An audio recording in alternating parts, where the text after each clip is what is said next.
যথাযথ কি শ্রীমদ ভগবদ গীতা যথাযথ অষ্টম অধ্যায় শ্লোক নম্বর 7 অক্ষর ব্রহ্মযোগ। আপনারা সবাই গীতাকে ফলো করুন।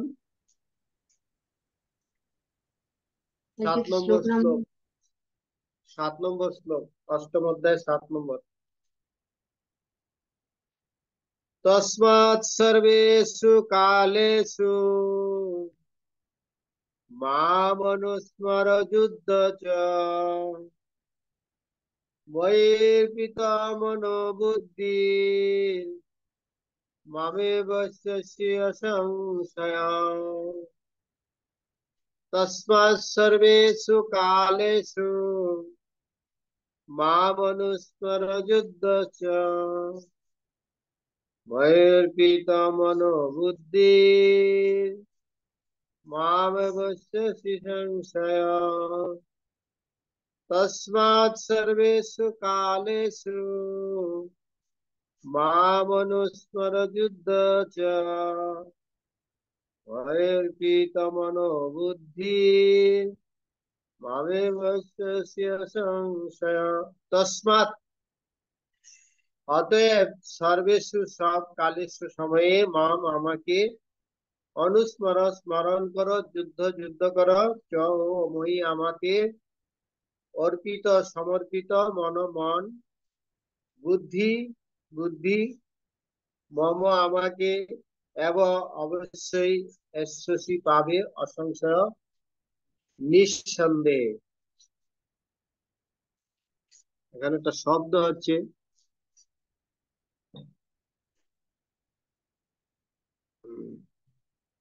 দাঁড়ান, শব্দটা বন্ধ করে দিই।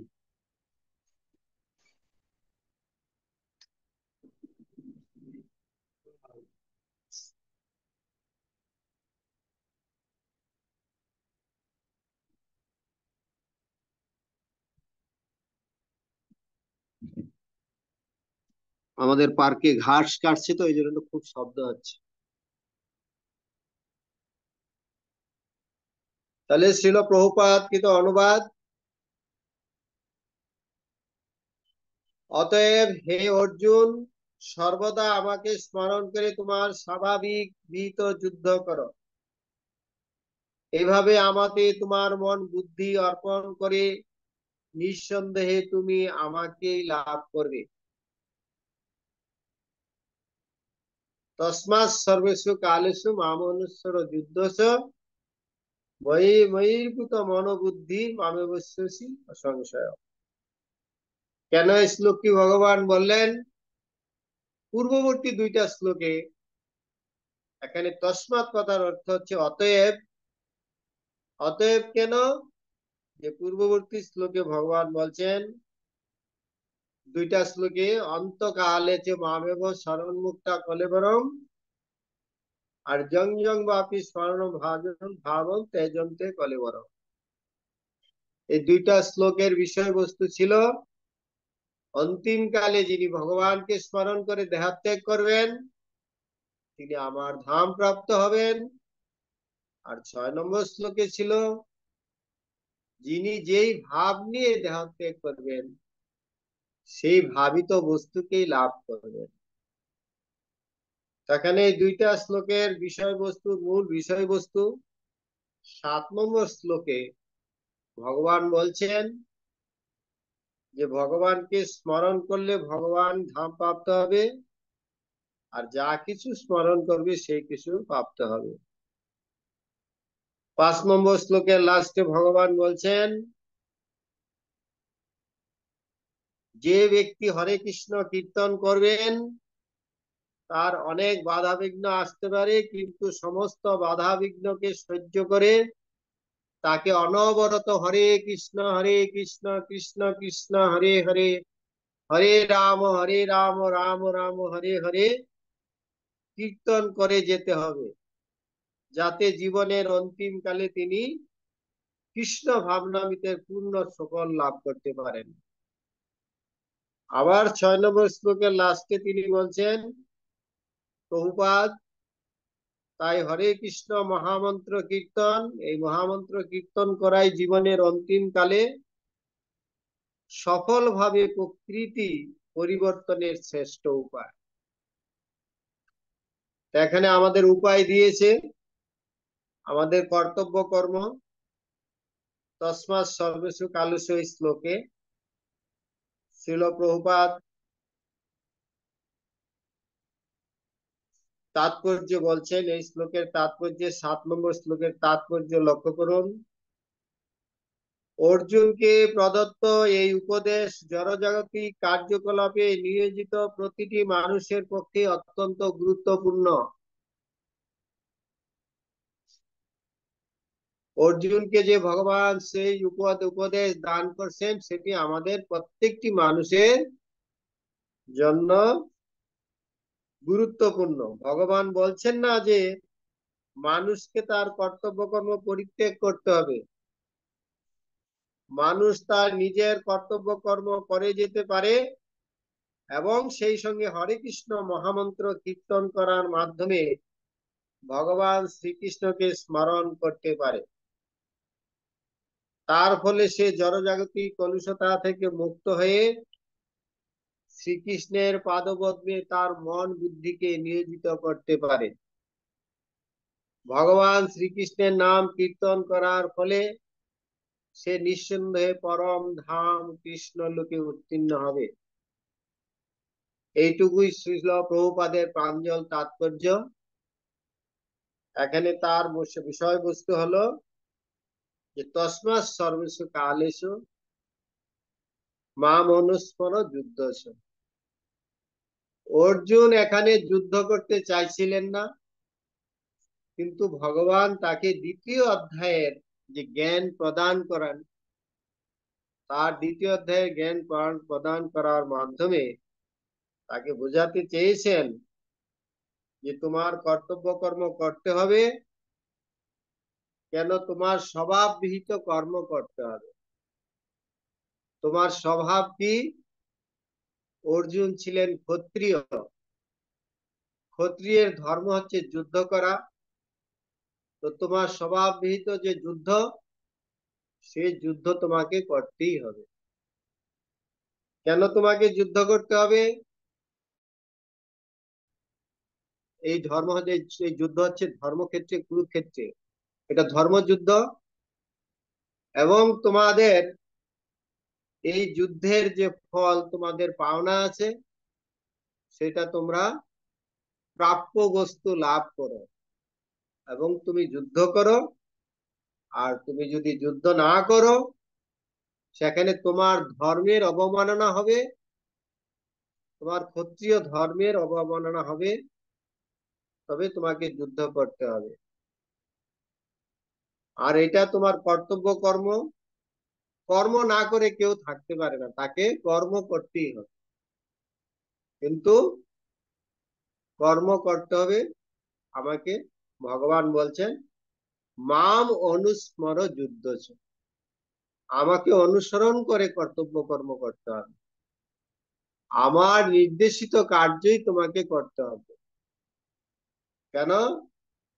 আমার নির্দেশ মতো কার্য না করলে তোমার ধর্মের অবমাননা হবে। যজ্ঞার্থাৎ কর্ম, বিষ্ণুর প্রীতিবিধানের জন্য আমাদেরকে কর্ম করতে হবে। কেন? এটা আমাদের স্বভাব। এটা আমাদের স্বভাব বিহিত কর্ম হচ্ছে। আমাদের স্বভাব কি? জীব কৃষ্ণ নিত্য দাস। সেই হিসাবে দাসের কর্তব্য হচ্ছে প্রভু সেবা করা, আর সেটাই আমাদের স্বরূপ। অর্জুন ছিলেন ক্ষত্রিয়, তার কর্তব্য ছিল তাকে সে যুদ্ধ করা। সেজন্য অর্জুনকে ভগবান বলছেন স্বধর্মে নিধন, স্বধর্মে নিধনং শ্রেয় পরধর্ম ভয়াবহ। স্বধর্মে যদি আমাদের বিনাশ হয়, তবু আমাদের ঊর্ধ্বগতি লাভ হবে, কিন্তু পরধর্মের মাধ্যমে আমাদেরকে আমাদের সদ্গতি লাভ হবে না। যে যেখানে আছেন, ব্রাহ্মণ ব্রাহ্মণের কার্য করতে হবে, ক্ষত্রিয় ক্ষত্রিয়ের কার্য করতে হবে, বৈশ্য বৈশ্যের কার্য করতে হবে, এবং শূদ্র শূদ্রের কার্য করতে হবে। যে যেখানে আছে তাখানে সেই ধর্মের মাধ্যমে তাকে কার্য করতে হবে। চারটা বর্ণাশ্রম ভগবান দিয়েছেন, চারটি বর্ণ এবং আশ্রম। এখানে শাস্ত্রে বলা হয়েছে, চারি বর্ণাশ্রম যদি কৃষ্ণ নাহি ভজে। চারি বর্ণাশ্রম, সে ব্রাহ্মণ হইলেও সে যদি তার ভগবানের ভজনা না করে, চারি বর্ণাশ্রম যদি কৃষ্ণ নাহি ভজে, স্বধর্মে থাকিও সে রৌরবে মজে। সে চারি বর্ণাশ্রমে থাকলেও সে যদি ভগবানের সেবা না করে, তাহলে তাকে আবার এই জন্ম মৃত্যুর চক্রে আসতে হবে। সে ব্রাহ্মণ হলেও তাকে আবার সেই জন্ম মৃত্যুর চক্রে আসতে হবে। এই জন্য যে যেই বর্ণাশ্রমে আছে, সেই বর্ণাশ্রমে সে যেখানে আছে সেখান থেকে আমাদেরকে ভগবানের সেবা করে যেতে হবে। ভগবান আমাদেরকে এই সংসারে পাঠিয়েছেন, হ্যাঁ, সংসার ধর্ম আমাদের করতে হবে, সংসারকে ত্যাগ করার কথা বলা হয়নি। কৃষ্ণের সংসার করো ছাড়ি অনাচার। সংসার করতে হবে, কিন্তু সংসারটাকে কৃষ্ণের হাতে অর্পণ করতে হবে। এই সংসারটা কার?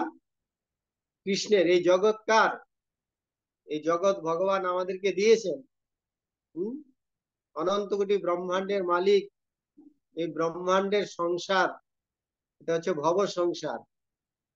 এই সংসারে জীব এসেছেন, কিন্তু আমরা কৃষ্ণের এই সংসারে আছি। কিন্তু আমাদের কাজ হচ্ছে কৃষ্ণের সংসার করো ছাড়ি অনাচার। কৃষ্ণের সংসার মানে কৃষ্ণের নির্দেশিত কর্ম হিসাবে আমাদেরকে কার্য করতে হবে, শাস্ত্রের নির্দেশিত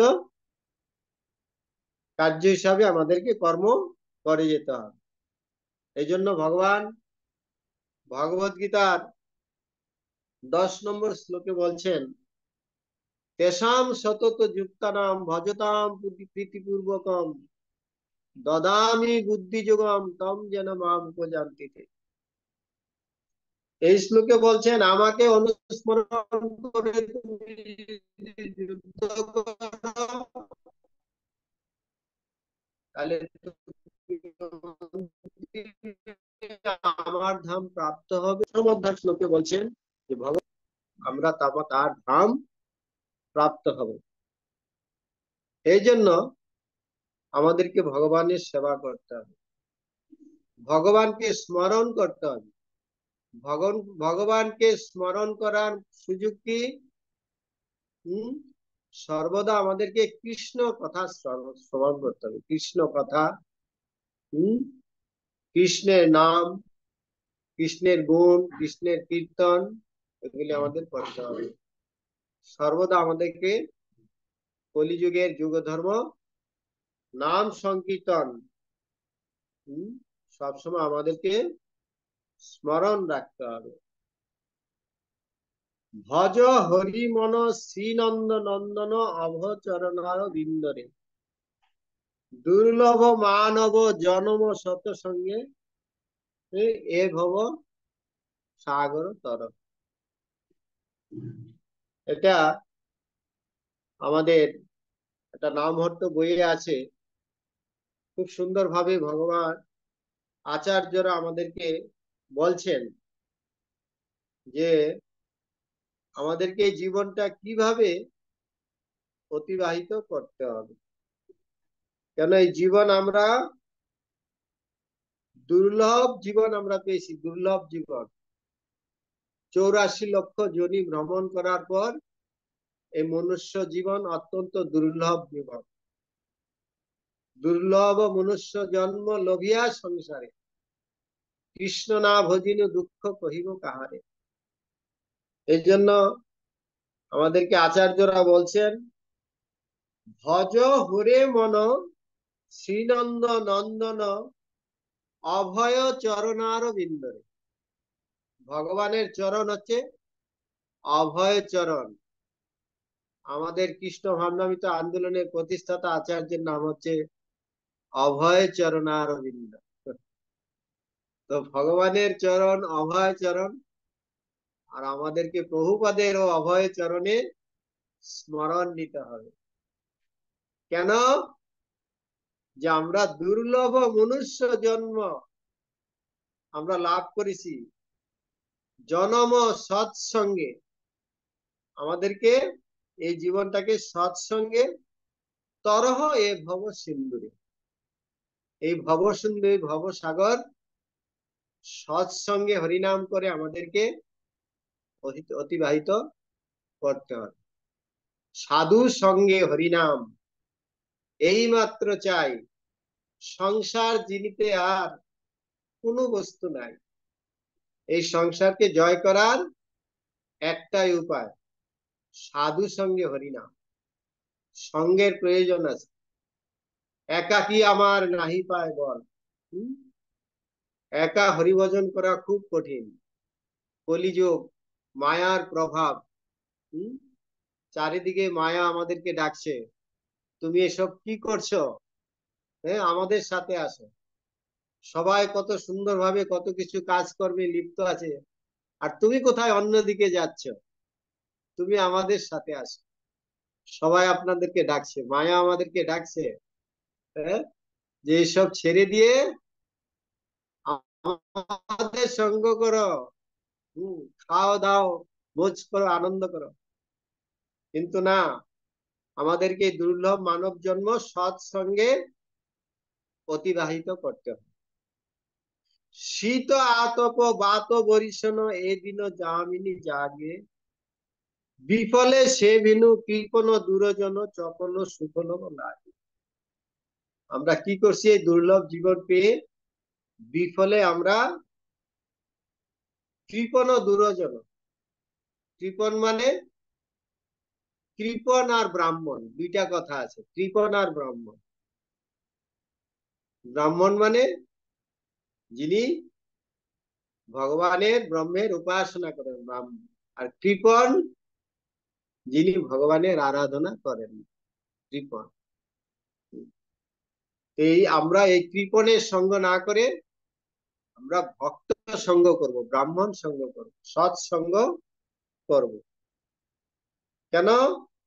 এ ধন যৌবন পুত্র পরিজন ইতে কি আছে পরকৃতির। আমরা যে সংসারে এই ধন জন পরিবার পুত্র সন্তান নিয়ে মেতে আছি, কিন্তু এগুলি আমাদের কি হবে? এখানে আমাদের পরবর্তীতে আমাদেরকে আবার এই সংসার চক্রে আসতে হবে। কিন্তু কৃষ্ণের সংসার করো ছাড়িও না ছাড়। এই জন্য আমাদের এই জীবনটা হচ্ছে জীবন কমল জলধর জীবন টলমল। এই জীবনটা আমাদের টলমল ভজ হরিপদ নীতি। আমাদের সর্বদা ভগবানের পাদপদ্মের স্মরণ করতে হবে। কেন? আমাদের এই জীবন টলমল। টলমল মানে এই জীবনটা এই আছে এই নেই। যেমন পদ্ম পাতাতে যদি জল থাকে, জলে দেখবেন পদ্ম পাতায় জলটা টলমল করছে, এই পরে যাচ্ছে এই পরে যাচ্ছে। আমাদের এই জীবনটা এরকম। আমরা যে জীবন লাভ করছি, পদম পদম যদ বিপদম, আমাদের জীবন প্রতি পদে মুহূর্তে বিপদ। যেই কোনো সময় এই দেহের বিনাশ হয়ে যেতে পারে। এই জন্য আমাদের সময়ের অতিবাহিত না করে আমাদেরকে শ্রবণ কীর্তন স্মরণ বন্দন পাদ সেবন দাসরে। আমরা ভগবানের পাদপদ্মে কিভাবে সেবা করব? শ্রবণ কীর্তন স্মরণ বন্দন। আমরা ভাগবতে দেখতে পাচ্ছি অম্বরীশ মহারাজ তিনি কিভাবে সম্পূর্ণ নববিধা ভক্তি যাজন করেছিলেন। এই নববিধা ভক্তির মূল প্রথম পয়েন্ট হচ্ছে যে আমাদের মনটাকে আগে ভগবানের সেবায় যুক্ত করতে হবে। আমাদের এই মনটা হচ্ছে দুষ্ট। আমাদের দেহের ইন্দ্রিয়ের মধ্যে এই মন হচ্ছে প্রধান। মনটা আমাদের যেদিকে যাবে, শরীরটা আমাদের সেদিকে চলতে থাকবে। হম মন যদি চিন্তা করে চলো আমরা ওইখানে যাই, তখন আমাদের শরীর চলতে শুরু করবে। এই জন্য মনটা আমাদেরকে আগে ধরে রাখতে হবে। মন আমাদের যেদিকে যাবে আমাদেরকে সেদিকে যেতে বাধ্য করবে।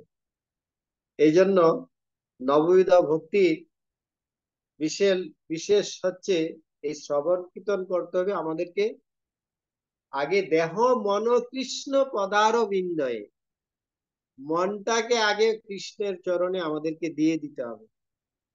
এই মনটা ভগবানকে দিয়ে দিতে হবে। এই মনটা আমার কাছে রাখলে চলবে না। চঞ্চল হি মন কৃষ্ণ, এই মন খুব চঞ্চল। এই চঞ্চল মনটা ভগবানের হাতে দিয়ে দিতে হবে। তবে আমরা স্বাধীনভাবে স্বতন্ত্র ভাবে ভগবানের সেবা করতে পারবো।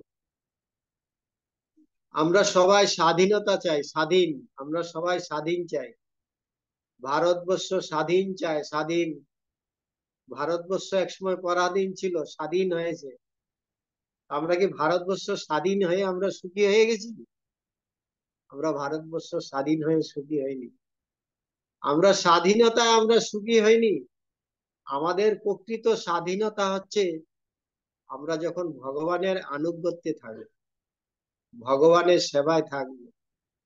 আমরা যখন ভগবানকে প্রভু জ্ঞানে দাস ভাবে তার সেবায় যুক্ত থাকবো, এটাই হচ্ছে আমাদের স্বাধীনতা।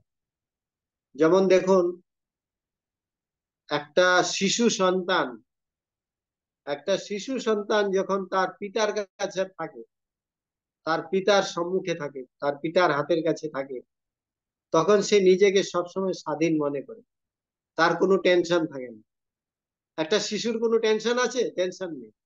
হ্যাঁ, যে সবসময় চিন্তা করছে সে আমার বাবা আছে, কি সুবিধা হবে কি অসুবিধা হবে, আমার কোনো চিন্তা নাই, বাবা আছে। হম কিন্তু যত টেনশন শুরু হয়েছে, যত আমাদের বয়স বৃদ্ধি হচ্ছে, তত আমাদের মাথায় বিভিন্ন রকম চিন্তা, বিভিন্ন রকম টেনশন, বিভিন্ন রকম বোঝা বাড়তে শুরু করেছে, তাই না? সংসারের বোঝাটা যত আমাদের বয়স বৃদ্ধি হচ্ছে, তত বেশি বোঝা বৃদ্ধি হচ্ছে। হম কিন্তু আমরা যখন শিশুকালে ভগবানের মা বাবার আনুগত্যে থাকি, তখন আমাদের টেনশন থাকে না। আমাদের কি প্রয়োজন, আমাদের কি লাগবে, আমাদের কি নেই, এটা সম্পূর্ণ দায়িত্ব মা বাবার উপরে থাকে। তদ্রূপ আমাদের সমস্ত দায়িত্ব আমাদের ভগবানের হাতে ছেড়ে দিতে হবে। হম আমাদের মাথার মধ্যে একটা বিশাল বোঝা আছে। প্রত্যেকের মাথায় বোঝা আছে কিনা? প্রত্যেকের মাথায় বোঝা আছে। যারা পড়াশোনা করছেন পড়াশোনার চাপ আছে, যারা সংসার করছেন সংসারের চাপ আছে, যারা ব্যবসা আদি করছেন ব্যবসার চাপ আছে, সংসার আদি ছেলে মেয়ে আছে, অনেক চিন্তা আছে, মাথায় অনেক বড় বোঝা আছে। কিন্তু সেই বোঝাটা নিয়ে আমাদের চলতে খুব কষ্ট হচ্ছে। কিন্তু আমাদের সেই টেনশনের বোঝাটা কি করতে হবে? ভগবানের কাছে দিয়ে দিতে হবে। আমাদের সমস্ত কিছু সমস্যার বিষয়গুলো ভগবানকে দিয়ে দিতে হবে। হম আমি তো তোমার, তুমি তো আমার, কি কাজ অপরাধনে। হম আজ থেকে সর্বস্ব তোমার, সর্বস্ব তোমার চরণে সপিয়া করেছি তোমারও ঘরে। ভগবানের চরণে আমাদেরকে সর্বস্ব সমর্পণ করে দিতে হবে। তবে আমরা নিশ্চিত রূপে হরিভজন করতে পারবো। এটা আমাদের হরিভজন করার উপায়। এই জন্য শ্লোকটাতে বলছেন তসমাৎ, এই যে তিনটা শ্লোক ভগবান আলোচনা করেছেন 3টা শ্লোকের। এই আজকের শ্লোকে বলছেন তসমাৎ মানে অতএব আমাকে আমার স্মরণ গ্রহণ করে তোমাকে তোমার নিজস্ব কার্য সম্পাদন করে যেতে হবে। তোমার কর্মের থেকে তোমাকে নিরত হলে চলবে না, তোমার কার্য করে যেতে হবে। আমাদের স্বভাববিহিত কার্য আমাদেরকে করে যেতে হবে। আমাদের একটা স্বভাব হচ্ছে বর্ণাশ্রমগত স্বভাব। ব্রাহ্মণ, ক্ষত্রিয়, বৈশ্য, শূদ্র তাদের স্বভাব অনুসারে কর্ম করে। আর আমাদের প্রকৃত স্বভাব হচ্ছে আমাদের স্বরূপ। আমরা হচ্ছি ভগবানের নিত্য দাস। আমরা যে কার্য করব সেটা নিজের স্বতন্ত্রতা নিয়ে করব না, ভগবানের নির্দেশ অনুসারে আমাদেরকে কার্য করতে হবে। এই জন্য ভগবান এই শ্লোকে বলছেন মাম অনুস্মর যুদ্ধ চ। তুমি যুদ্ধ করো কিন্তু আমাকে সবসময় অনুস্মরণ করো। সমষ্টি কাজে, সমস্ত কাজে, সমস্ত বিষয়ে, সমস্ত পরিস্থিতিতে আমাদেরকে ভগবানকে স্মরণ করে আমাদের জীবন অতিবাহিত করতে হবে।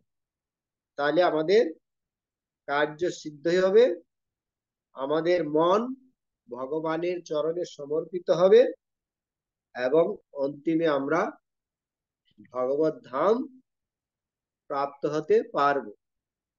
এটাই হচ্ছে আমাদের একমাত্র ভগবত ধাম প্রাপ্ত হওয়ার উপায়। হরে কৃষ্ণ। 7টা 5 বাজে, আমি সময় রাখছি। এখানে শ্লোকের বিষয়বস্তু ভালো আছে। আপনারা এই গত যে 3টা শ্লোক আমরা আলোচনা করলাম, এই 3টা শ্লোকের উপরে যদি কারো কোনো প্রশ্ন আসতে পারে, কোনো মন্তব্য আসতে পারে, আপনারা করতে পারেন। আমরা চেষ্টা করব আলোচনা করার জন্য। আপনাদের কোনো প্রশ্ন থাকলে করুন। হরে কৃষ্ণ।